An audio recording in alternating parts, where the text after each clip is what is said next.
Hi friends, आज के इस वीडियो में आप सबको बताएंगे class 12th physics first chapters वैद्युत आवेश तथा वैद्युत क्षेत्र। आइए जाने विद्युत क्या है। तो विद्युत जब किसी वस्तु में इस प्रकार का गुण समाहित हो जाता है कि वह वस्तु इसी प्रकार की किसी दूसरी वस्तु को आकर्षित या प्रतिकर्षित करने लगे तो वस्तुओं के अंदर विद्यमान इस गुण को हम वैद्युत या इलेक्ट्रिक कहते हैं। कहने का तात्पर्य यह है कि यदि किसी वस्तु में इस प्रकार का गुण आ जाए कि वह उसी प्रकार के वस्तु को अपनी ओर या आकर्षित करे या फिर प्रतिकर्षित करे। आकर्षित मतलब अपनी ओर खींचे या फिर प्रतिकर्षित में मतलब अपोजिट डायरेक्शन में प्रतिकर्षित करे, अर्थात मतलब क्या कहते हैं वापस भेज दें। तो वस्तु के अंदर विद्यमान इसी गुण को हम वैद्युत कहते हैं या इलेक्ट्रिक कहते हैं। जैसे चुंबक के अगर नॉर्थ पोल को नॉर्थ पोल में से ज्वाइंट करना चाहेंगे, मिलाना चाहेंगे तो नहीं मिलेगा, प्रतिकर्षित करेगा। और अगर नॉर्थ को साउथ से मिलाएंगे तुरंत मिल जाएगा। जब किसी वस्तु में इस प्रकार का गुण आ जाता है तो कहा जाता है कि वस्तु आवेशित हो गई, अर्थात इसने आवेश ग्रहण कर लिया है। वैद्युत के कुछ महत्वपूर्ण तथ्य। पहला है सजातीय आवेश एक दूसरे को प्रतिकर्षित करते हैं तथा विजातीय आवेश एक दूसरे को आकर्षित करते हैं। यदि किसी तत्व में इलेक्ट्रॉन की संख्या समान से अधिक है तो निश्चित रूप से वह तत्व ऋणावेशित होगा तथा यदि किसी तत्व में इलेक्ट्रॉन की संख्या समान से कम है तो वह धनावेशित होगा।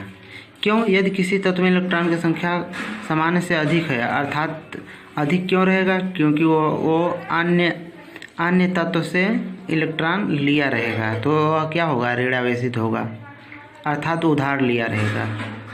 तथा यदि किसी तत्व में इलेक्ट्रॉन की संख्या सामान्य से कम है, कम मतलब किसी को दिया होगा, तो वह धनावेशित हो जाएगा। तीसरा स्टेप है किसी भी तत्व पर उपस्थित आवेश की मात्रा हम Q = Ni से ज्ञात करते हैं।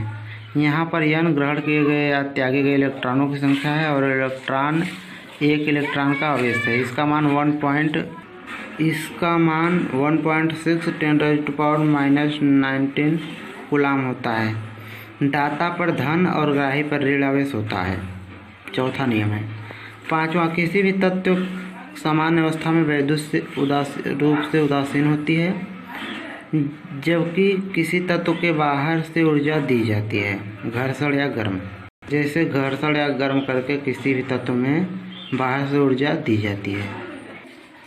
जब दी जाती है तो वाय कोश के इलेक्ट्रॉन, जिसे हम संयोजी इलेक्ट्रॉन या मुक्त इलेक्ट्रॉन कहते हैं, अपनी वाय कक्षा को छोड़कर पलायित कर जाता है। इसी समय वस्तु में ऐसा गुण समाहित हो जाता है कि वह इस प्रकार की किसी दूसरी वस्तु को अपनी ओर आकर्षित या प्रतिकर्षित करने लगती है। वस्तु के अंदर विद्यमान इसी गुण को हम वैद्युत या इलेक्ट्रिक कहते हैं। कूलाम का नियम।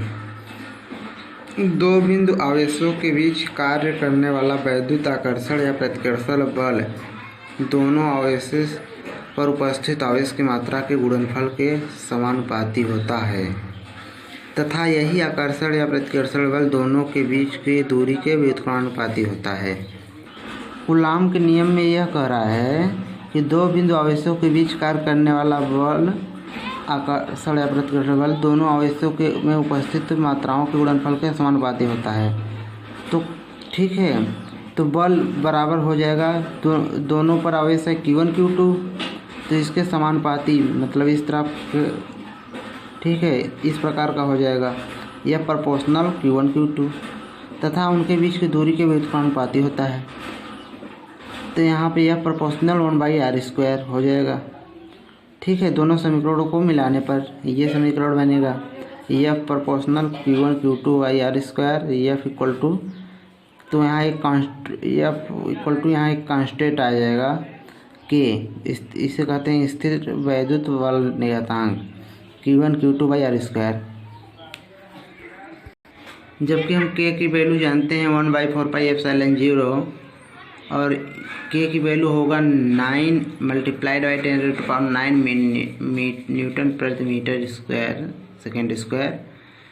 ε0 निर्वात में वैद्युतशीलता है इसका वैल्यू होगा 8.85 10 × 10⁻⁻12। एफ बराबर हो जाएगा ये 1 बराबर 1/4 पाई एप्सिलॉन 0 Q/R²।